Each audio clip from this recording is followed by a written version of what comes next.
development.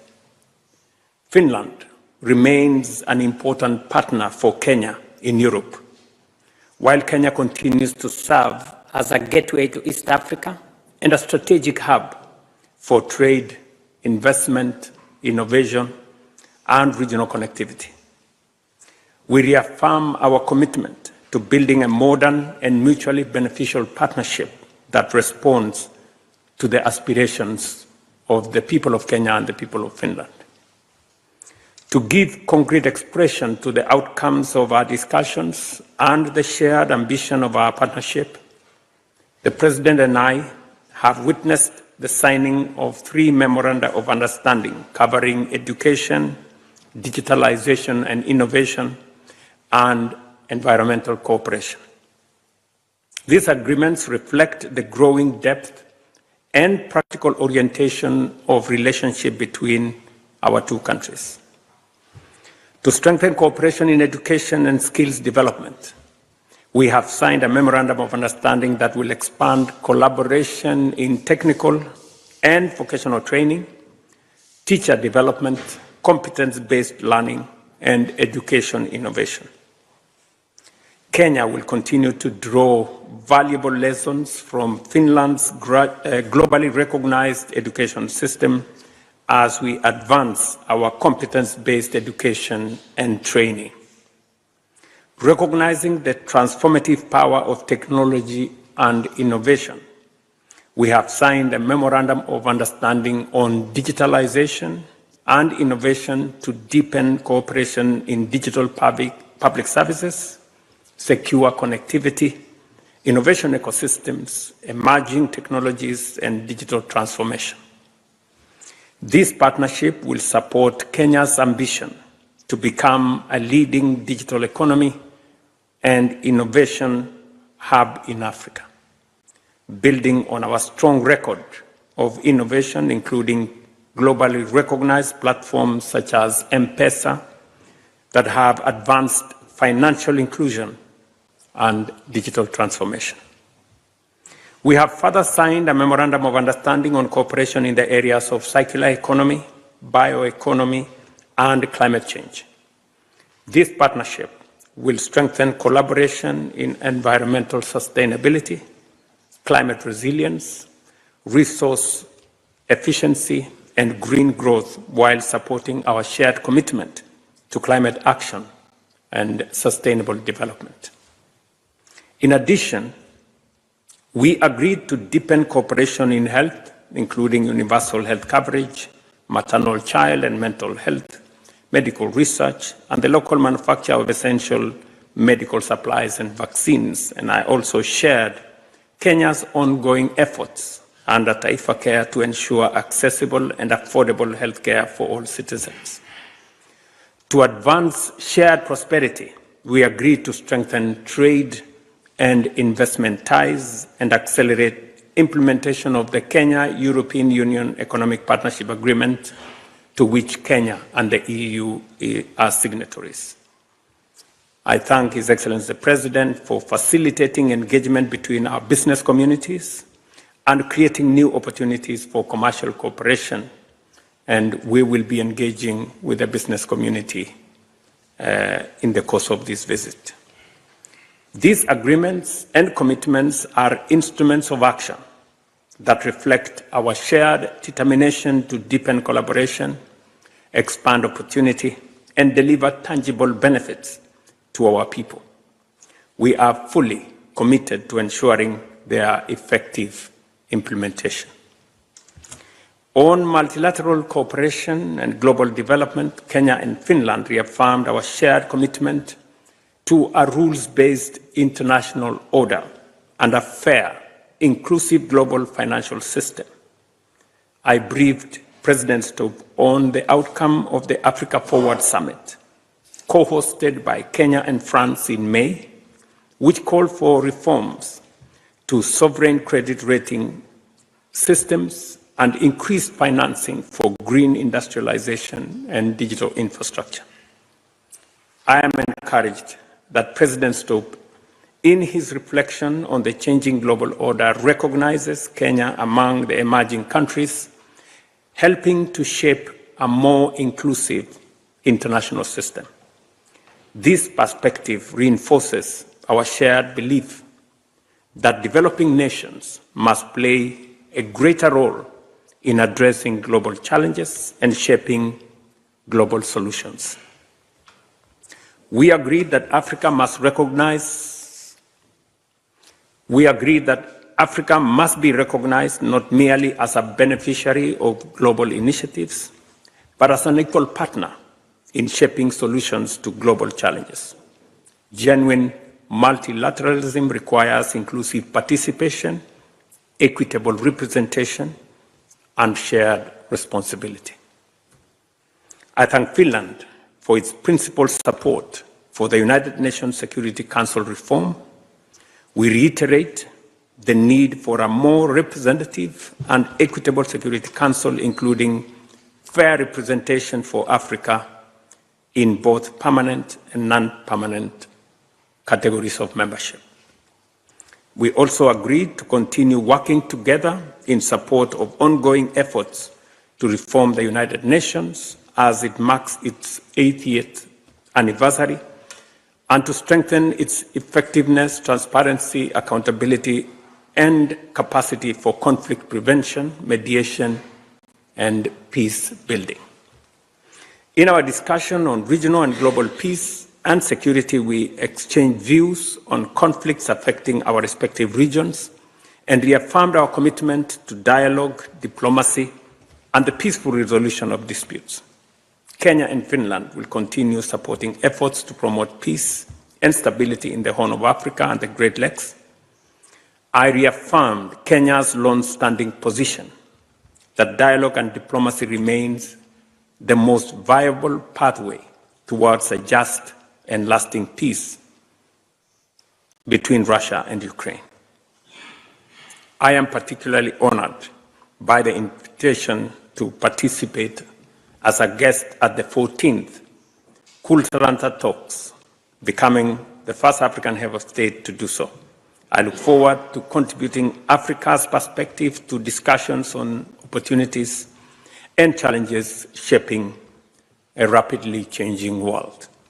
Allow me once again to express my very sincere appreciation to His Excellency the President and First Lady Suzanne for their warm hospitality and constructive engagements we have held during this visit. Kenya remains firmly committed to deepening its partnership with Finland and advancing a dynamic, innovative, and mutually beneficial relationship that will continue to serve the interests of the people of our two nations and the generations to come. I thank you.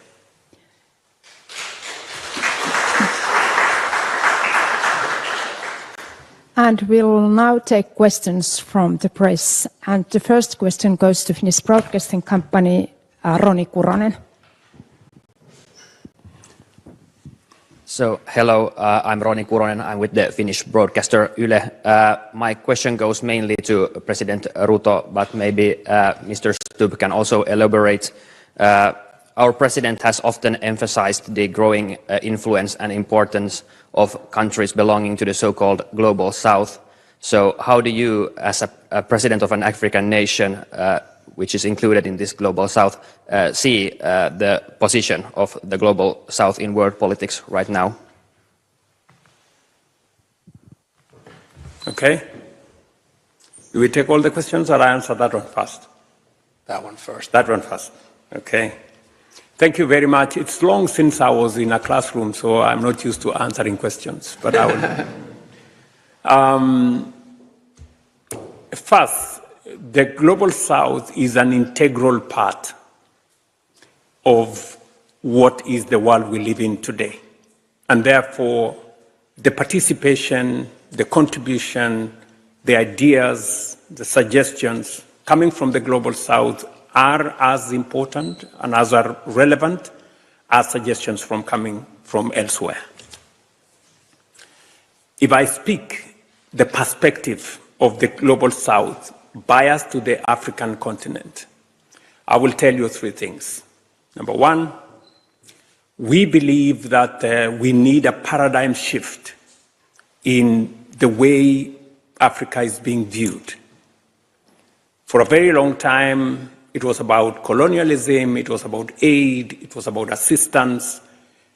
It is our very considered view, and this is the position we took at the Africa Forward Summit last month in Nairobi, that going forward, we need a much more forward-looking relationship with our friends and with partners. A forward-looking relationship that takes into account what Africa has to offer. We believe that it is no longer fair to view Africa using the lenses of the challenges that face our region. It's not just about war, it's not just about disease, it's not about poverty. That is a different view. There is a different view to Africa, a view that brings the assets of Africa into the equation. Africa has some of the largest natural resources that can benefit Africa and the world. Africa, number two, has a vast richness in renewable energy resources, hydro, wind, geothermal. That's why Kenya's grid, for example, is 90% green.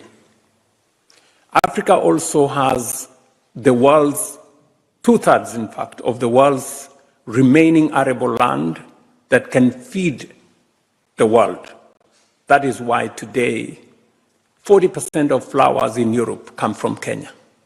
And that can expand to many other things. And number three, Africa has a young, now educated population that presents a good opportunity as a workforce, but also a market.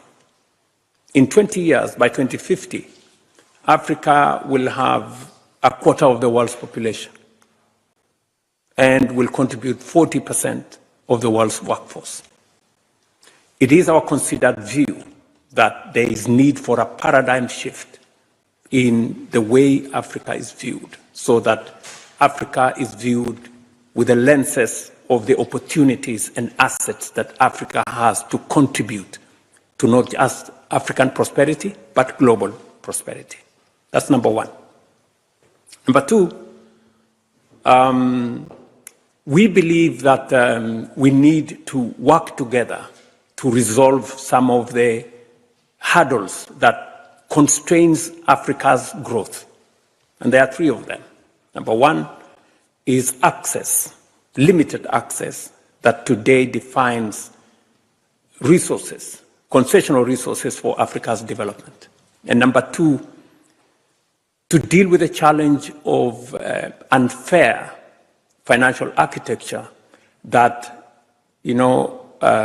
limits access to development capital in the capital markets, where Africa pays a disproportionately high interest rates compared to others. The current financial architecture actually penalizes African countries unfairly. And number three, we need to deal with the credit rating agencies that were designed for a world that doesn't exist anymore. So, and we have ideas on how this can be dealt with. We believe, and we are reorganizing ourselves as a continent. Number one, realizing that the development of our continent is first and foremost our responsibility as African leaders. We do not want to anymore, assign blame to others. We want to take responsibility ourselves for organizing our own economies. And all we are asking for partnership is so that we can mobilize resources from domestic resources from Africa. We have, for example, close to $4 trillion of savings in our pensions, in our insurance companies. These are resources that can be unlocked without asking for money from others, with just guarantees we can be able to unlock a lot of resources for the development of our continent. And finally, we also believe that for Africa to be able to make useful contribution to global progress and global prosperity, we have to position ourselves appropriately, and that is why we are pushing for a fairer international financial architecture and a reformed international governance, where the UN recognizes 1.5 billion people in Africa, 54 countries that today have no say in the UN Security Council. They are not represented, and it completely undermines the credibility of the UN system. We believe in that reform, and I'm very happy that we share this position with Finland, that there is need for reform of the international financial architecture, there is need for reform of the international governance architecture, so that we bring the ideas, the contributions, the suggestions of every part of the globe. That is how we're going to move forward together. That is my take on the contribution of the Global South to global progress. And I can only second what President Ruto just said. I don't think there's only a paradigm shift in our thinking on Africa, but there needs to be a paradigm shift in our thinking on global institutions. And as two countries that support multilateral institutions, so rules and norms, I believe that we can work on this together. Now, our calculation is that right now there's a tension between two competing views on how the world should be run.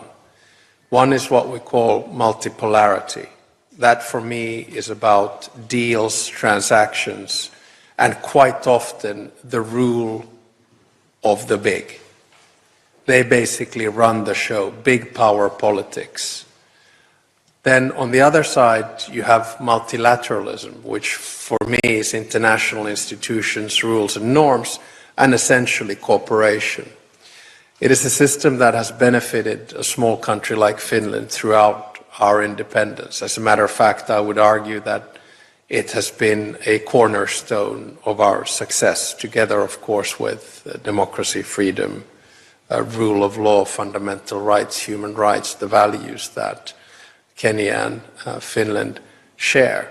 So then we have to ask ourselves the question, who are the ones who can work together with us?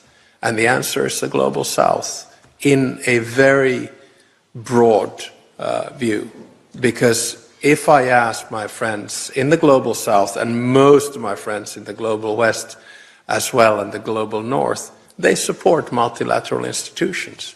But how do we bring back the UN to become the key peace mediator in the world? Well, we do it by reforming the UN institutions, because the power structure of the UN was created in a post-World War II era as the image of the victors at the time.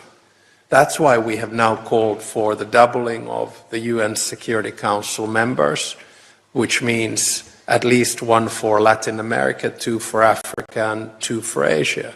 Because otherwise, if you don't feel that you have agency in that institution, you're not going to want to deal with it. And the same goes, I think, for the reform of the financial institutions, whether it's the WTO, whether it's the IMF, the World Bank. And one revelation that I had in our conversation today is also linked to the way in which we see the credit rating institutions.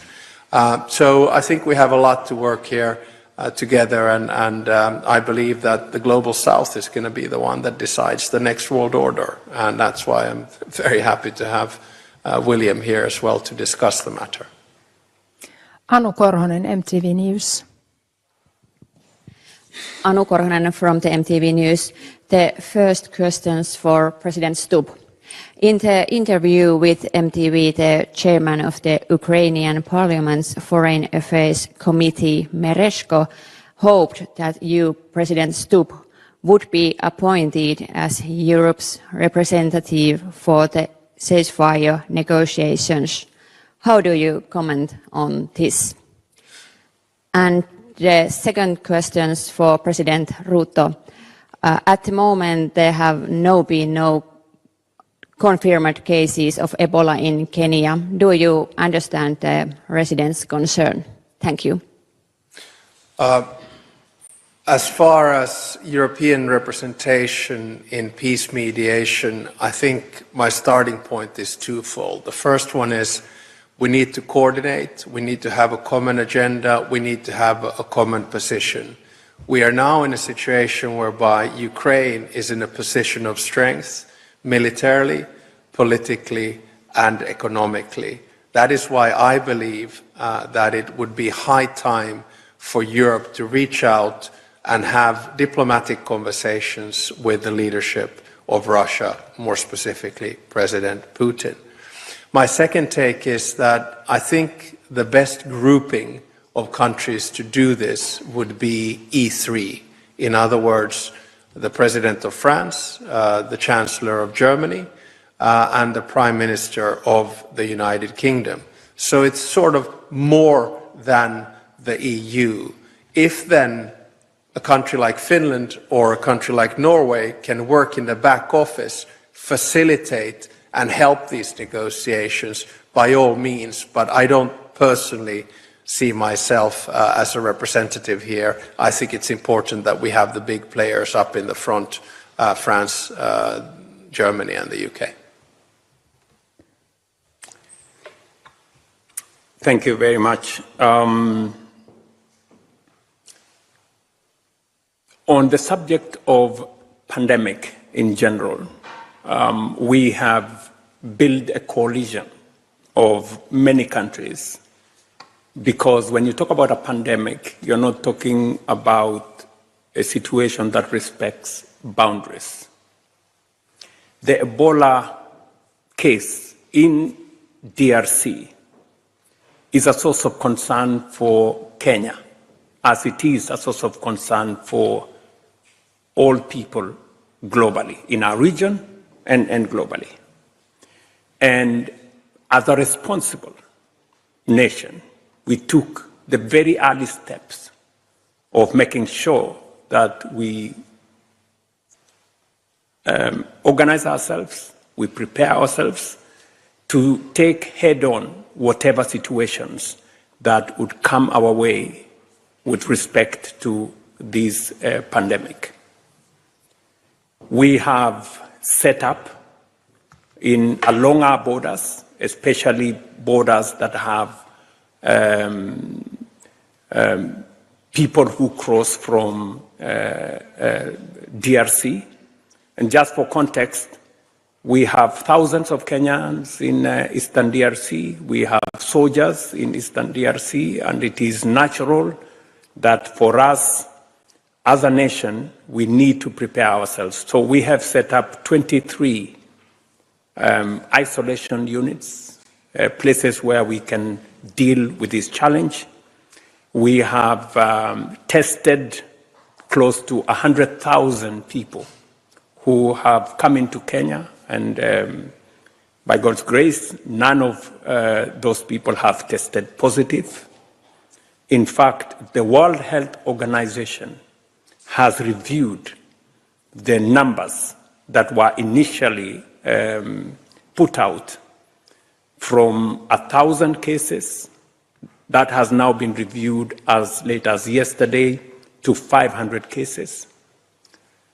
The number of deaths have also been reviewed downwards from about 250 in early June, to now 100 cases. So much as the pandemic is not as serious as it was originally envisaged, it still remains a source of concern for us as a region and for Kenya in particular. And having a huge diplomatic footprint, with the UN office in Nairobi being the only UN office in the global south, And being a diplomatic hub and a regional hub, we have had to raise our standards higher to make sure that we protect all our citizens and also protect all the UN staff and all our friends. That is the requirement of the Constitution of Kenya, and we have taken steps to make sure that our citizens understand this, our friends also understand this, and we have made it possible for friends to come in and support. We have support from different countries. We have support from the United States to manage this situation. They have also offered to set up, of the 23 isolation units, the United States have offered to set up one of them. And we are working together to make sure that we manage this situation. And as I said, for avoidance of doubt, there is no reported case of any Ebola in Kenya so far. As part of a regional approach, the Africa Union is convening a meeting, a virtual meeting, later next week, to be able to rally our support and coordinate response to the Ebola question. Thank you all for your participation. Press conference has ended. Thank you very much. You should go off more for the school. Your answer was perfect.